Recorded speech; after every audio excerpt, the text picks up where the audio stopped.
Imagine spending months creating a beautiful garden, a place of peace and healing, only to have a power-hungry HOA president threaten to destroy it. But when the media catches wind of the story, the tables turn in a way no one could have predicted. What happens when the entire world unites against the HOA's biggest bully? This is the shocking story of how one woman's garden exposed an HOA Karen's darkest secrets and brought an entire community together. Willow Creek was the kind of neighborhood that looked perfect on the surface. Rows of neatly trimmed lawns, pastel-colored houses, and quiet tree-lined streets painted the picture of suburban bliss. Families hosted barbecues in the summer, children rode their bikes in the cul-de-sacs, and retirees enjoyed peaceful evening walks. But beneath this picture-perfect exterior was a growing sense of unease, an unease that began the day Karen Thompson took control of the Homeowners Association. Karen wasn't just your average HOA president. She was a woman obsessed with rules and power. To most, HOA regulations were simple guidelines meant to maintain the beauty of the neighborhood. But to Karen, they were a tool to exert control. She had a sharp eye for anything that didn't fit her vision of perfection. And once she set her sights on you, there was no escape. Homeowners quickly learned that even the smallest infraction, a mailbox slightly tilted, a trash bin left out a minute too long, would earn them a harshly worded letter and a fine. Some fought back, but most gave in, unwilling to risk Karen's wrath. At first, Emma Carter didn't think much of Karen. As a new resident, she was more focused on rebuilding her life than worrying about HOA politics. Emma had moved to Willow Creek 2 years ago after a devastating car accident claimed the life of her husband. Left alone to raise her 10-year-old daughter, Lily, she sought refuge in the quiet community, hoping for a fresh start. But starting over wasn't easy. The nights were the hardest, long, silent hours filled with the weight of grief. In those moments, Emma found solace in gardening. Her garden became her sanctuary. What started as a few potted herbs soon blossomed into a lush oasis of color and life. Rows of ripe tomatoes, crisp lettuce, and fragrant basil filled the air with warmth. Bright sunflowers stretched toward the sky, while lavender and wildflowers attracted butterflies that danced through the breeze. It was more than just a garden. It was a place where Emma and Lily healed together. Every evening they worked side by side, planting seeds and pulling weeds, sharing stories about Emma's late husband and dreaming about the future. The garden didn't just bring joy to their little family, it brightened the whole neighborhood. Neighbors would stop by to admire the blooms, often leaving with a basket of fresh vegetables or a sprig of lavender. Children loved to chase butterflies through the garden path, and elderly residents found comfort in the garden's peaceful beauty. Emma's yard became a symbol of hope, reminding everyone that beauty could grow from even the darkest time. But Karen saw it differently. To Karen, the garden was an eyesore, an unruly, chaotic mess that violated her precious HOA rules. In her mind, front yards should be uniform and orderly, with manicured lawns and neat flower beds. Emma's garden, with its sprawling vines and wildflowers, was a direct challenge to Karen's authority. And if there was one thing Karen couldn't stand, it was losing control. One evening, as Emma watered her plants, she noticed Karen marching up her driveway, a thick folder clutched in her hands. Emma wiped her hands on her gardening apron and smiled politely. "Good evening, Karen. Can I help you with something?" Karen didn't return the smile. Her lips curled into a tight frown as she held out an official-looking letter. "This," she snapped, "is a formal violation notice. Your garden is in clear breach of HOA guidelines. Vegetable gardens are not allowed in front yards." Emma's heart sank as she scanned the letter. It wasn't just a warning, it was a demand. She had 14 days to tear out her garden or face fines of $100 per day. Emma looked up in disbelief. "But my garden isn't hurting anyone," she protested. "It brings people together. It's good for the community." Karen's expression hardened. "Rules are rules," she said coldly. "If I let you break them, what's next? Chickens in the backyard, cars on the lawn. This neighborhood has standards, and I will not let it fall into chaos." With that, she turned on her heel and stormed away, leaving Emma standing in the fading light, her hands trembling. That night, Emma sat at her kitchen table, the violation letter crumpled beside her. Lily, sensing her mother's distress, placed a small hand on Emma's arm. "We can't let her take it away," she whispered. "Dad would have loved this garden." Tears pricked Emma's eyes, but she nodded. "We're not giving up," she promised.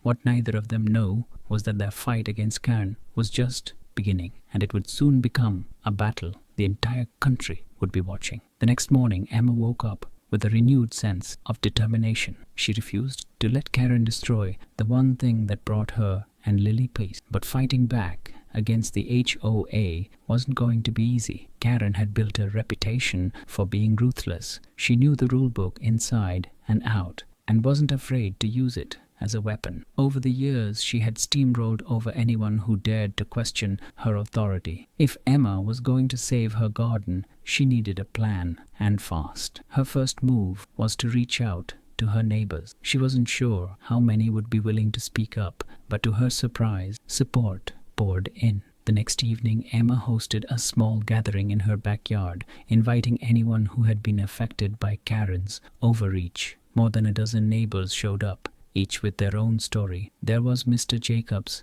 a retired veteran who had been fined for painting his front door a shade of blue that was too bright. The Rodriguez family shared how Karen threatened legal action when their kids left chalk drawings on the sidewalk. And then there was Linda, a widow who had received multiple warnings because her rose bushes didn't meet the HOA's height guidelines. As people shared their experiences, a clear picture emerged. This wasn't just about Emma's garden. Karen's power trip had gone too far. Everyone had been living under her reign of terror for years, too afraid to speak out. But Emma's courage inspired them to take a stand. Together, they decided to fight back. Emma's next step was to go public. If Karen wanted to play dirty, Emma would bring the fight where Karen couldn't control the narrative. Social media. That night, Emma posted a heartfelt video on her community's Facebook group. She shared her story, how the garden was a symbol of healing for her and Lily, and how the HOA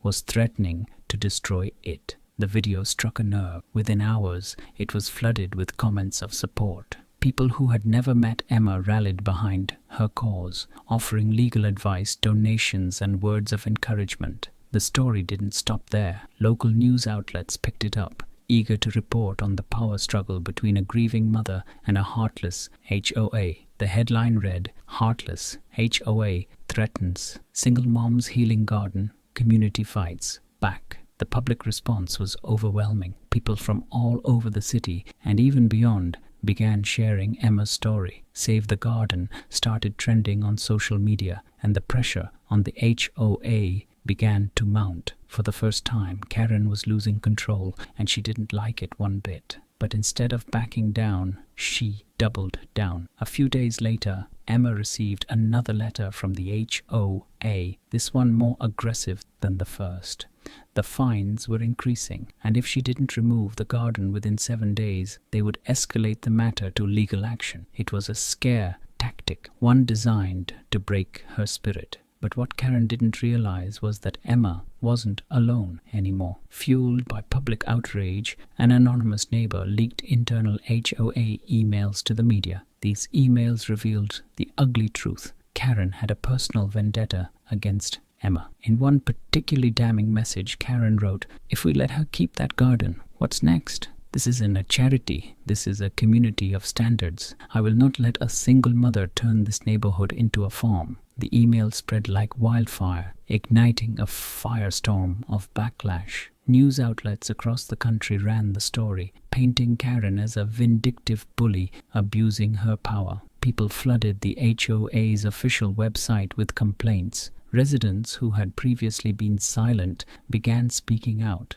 sharing their own experiences with Karen's unreasonable enforcement. Under the growing pressure, the HOA board called an emergency meeting, and this time they couldn't sweep the issue under the rug. Emma and her supporters showed up in force, packing the community hall. News cameras lined the back wall as residents took turns detailing years of harassment, intimidation, and unjust fines. When it was Emma's turn to speak, she stood tall. "This garden isn't just about vegetables," she said, her voice steady but full of emotion. "It's about community. It's about healing. No one should have the power to take that away, not even the HOA. The room erupted in applause. For once, Karen didn't have the final word. As the meeting stretched late into the night, it became clear that the tide had turned. The board members, many of whom had quietly endured Karen's bullying themselves, finally had enough. In a dramatic vote, the board overturned the garden violation and called for a formal investigation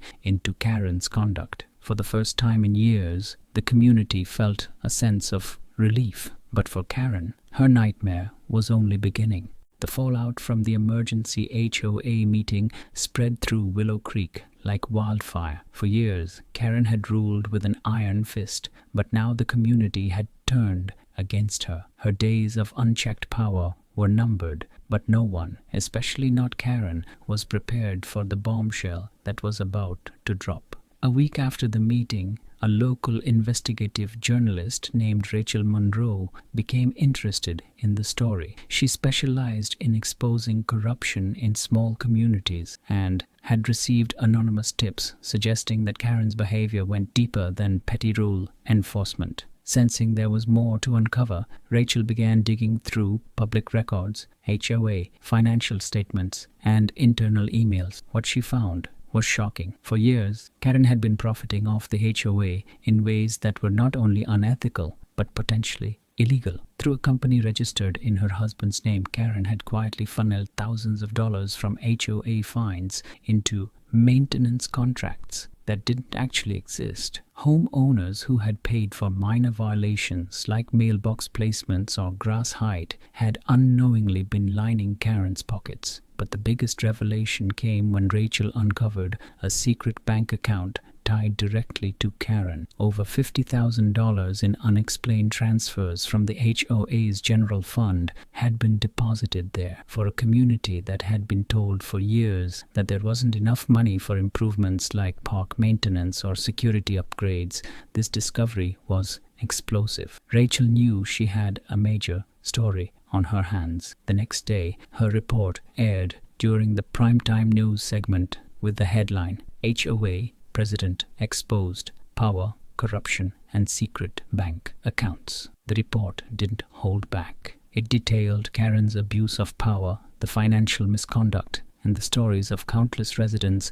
who had suffered under her reign. Interviews with Emma and other neighbors painted a clear picture. Karen wasn't just a difficult HOA president. She was a bully profiting off the very people she was supposed to serve. The reaction was swift and merciless. Social media exploded with $ Karen exposed and $ Justice for Willow Creek trending nationwide. The story was picked up by national news outlets, dragging Karen's name into the spotlight. People from all over the country shared their own HOA horror stories, turning Emma's local battle into a national conversation about abuse of power. The backlash reached the HOA board, which now had no choice but to take decisive action. At a special public hearing, Karen was called to account for her actions. The community hall was packed. Residents, journalists, and even protesters filled every available seat. The atmosphere was electric, buzzing with the anticipation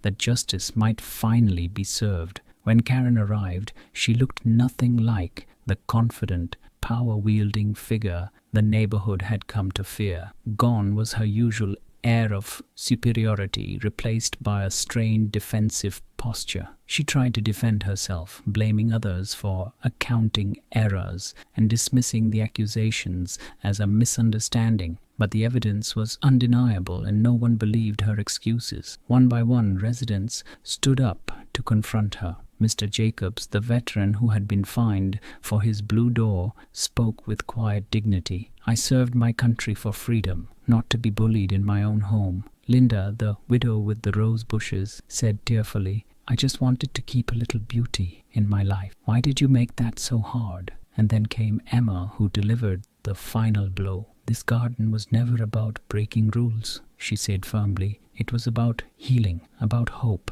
and no one, no matter how much power they think they have, has the right to take that away. Her words struck a chord, and when she finished, the room erupted into thunderous applause. Karen, now visibly shaken, knew the battle was lost. The HOA board, under pressure from the community and media, voted unanimously to remove Karen from her position, effective immediately. But the consequences didn't end there. With the evidence of financial misconduct piling up, the HOA referred the case to local authorities for a full criminal investigation. If found guilty, Karen could face fines, restitution, and even jail time for embezzling HOA funds. By the end of the week, Karen's reign of terror was officially over. She resigned from the HOA, put her house on the market, and vanished from Willow Creek, leaving behind the wreckage of her broken reputation. But for the residents, especially Emma, this wasn't just a victory, it was a turning point.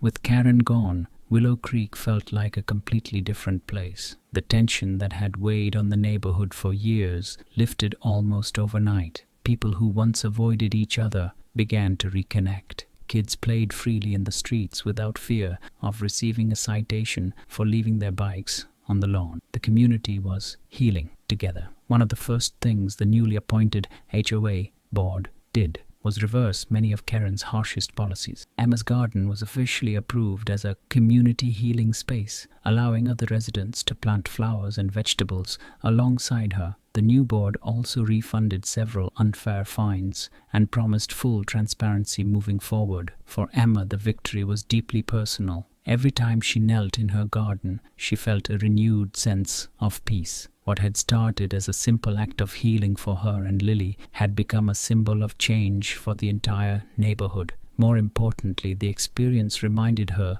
that no one, not even a power-hungry HOA president, could take away her voice. But just when it seemed like the dust had settled, an unexpected twist turned the community's attention back to Karen. 2 months after Karen's resignation, Rachel Monroe, the journalist who first exposed the scandal, received an anonymous package. Inside was a stack of documents, even more damning than anything she had uncovered before. These documents revealed a secret deal Karen had made years earlier. Apparently, while serving as HOA president, Karen had secretly negotiated with a major real estate developer to buy several homes in the neighborhood at below-market prices. In return, Karen promised to enforce stricter HOA rules that would drive out undesirable homeowners, people like Emma and other families who didn't fit her vision of perfect residence. Even more shocking, Rachel discovered that Karen had been planning to return. After the media storm died down, she intended to buy her way back into the HOA by using a dummy corporation to acquire property in the neighborhood. Her goal, to reclaim control and punish the residents who had turned against her. When Rachel's follow-up expose aired, the internet went wild. The hashtag number Karen Strikes Again started trending within hours. This time, public outrage pushed local authorities to act quickly. With the new evidence in hand, the district attorney launched a formal criminal case against Karen for fraud, embezzlement, and conspiracy. The residents of Willow Creek, led by Emma, decided they had one final message to send. They organized a Garden of Hope event, a celebration of community resilience, and a public reminder that no one person could ever control their neighborhood again. The event drew hundreds of people, and the media covered it as a story of triumph over abuse of power. At the center of it all was Emma and Lily's garden, now expanded into a thriving community space. Flowers of every color bloomed, vegetable beds overflowed, and a small plaque stood at the entrance. It read, "In memory of those who stood together, because no voice is too small to make a difference." As Emma watched her daughter chase butterflies through the garden, she knew that this was just the beginning. She had faced one of the toughest battles of her life, and won not just for herself, but for everyone who believed in standing up against injustice. And as for Karen, The last anyone heard, she had quietly pleaded guilty to multiple charges. Her once pristine reputation was shattered, and the money she had stolen was ordered to be repaid to the HOA. No one in Willow Creek missed her. In fact, when rumors circulated that she was trying to move into a new neighborhood, local HOAs across the city made it clear Karen was not welcome. In the end, Emma didn't just save her garden, she saved her community. And as the sun set over Willow Creek, there was no doubt left. The reign of HOA Karen was finally over. The end. But the lesson lives on. No bully is too powerful when a community stands united.